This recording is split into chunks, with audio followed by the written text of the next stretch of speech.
4 is, which of the following can be the sides of a right triangle? Now we are given 3 sides and we want to find out whether these can be the sides of a right triangle or not. Now we know that the biggest side, the largest side is always forms the hypotenuse. So if square of this is equal to sum of squares of the other 2 sides, then by Pythagoras property it will be proved that these are the sides of a right triangle. So let us take the biggest side square. Let it be our hypotenuse. So it is 6.5 multiply 6.5, and when you will multiply 6.5 by 6.5, you will get 42.25. Now the remaining sides are 2.5 and 6 centimeter, and let us find out the sum of their squares. So 2.5 means if you multiply 25 by 25, you will get 625. So its square will be 6.25 plus 36. Now when you will add this, you will again get 42.25. So here x square is equal to p square plus b square. Now it has become equal. If it is not equal, that means Pythagoras property is not satisfied. But if it is equal, then we can say that here Pythagoras property is satisfied. So we can say that these are the sides of a right triangle. These form a right triangle. So these are sides of a right triangle.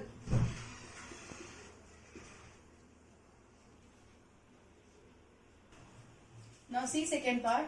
Here we have given 3 sides, 2 centimeter, 2 centimeter and 5 centimeter.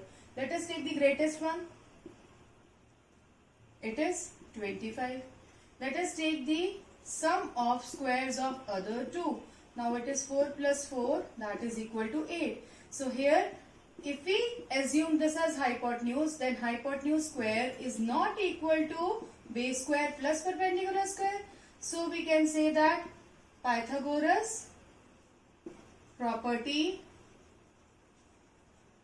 is not satisfied, and since it is not satisfied, that means these are not the sides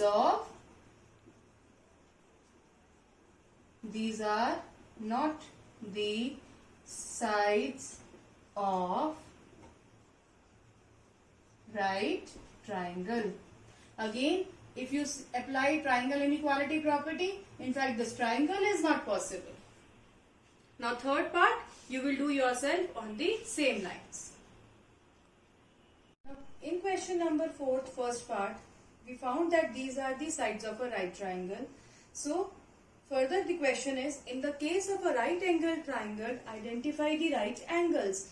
Now whenever we make a right angle, it is the angle made between perpendicular and the base, leaving the hypotenuse. So since this is the hypotenuse, this is the greatest side, so that means in first part here the right angle is formed between which 2 sides? 2.5 centimeter and 6 centimeter. One of them will be base, another one of them will be altitude. That depends whether you take this as base, this as altitude, or this as base, 2.5 is altitude. But the right angle will be formed in between these 2 sides, taking one of them as base and other of them as altitude. In second part, this is not possible, because in second part, as we have already calculated that there is no right triangle. And in third part also, when you will find out, in third part the sides are the sides of a right triangle. So there also you are supposed to write out that which side includes the right angle. A tree is broken at a height of 5 meters from the ground, and its top touches the ground at a distance of 12 meters from the base of the tree. Find the original height of the tree. Let us suppose this is the tree and this one is the ground. Okay. Now this tree breaks at a height of 5 meters,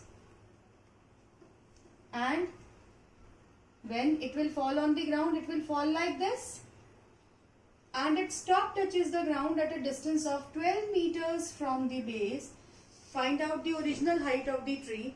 This is the portion of 5 meters long which is standing, and this is the portion which has been cut or which is broken. We have to find out this portion, and then from there we will find out the total original height of the tree. Now again, tree is always perpendicular to the ground. Trees grow straight. So this is again a right angle triangle.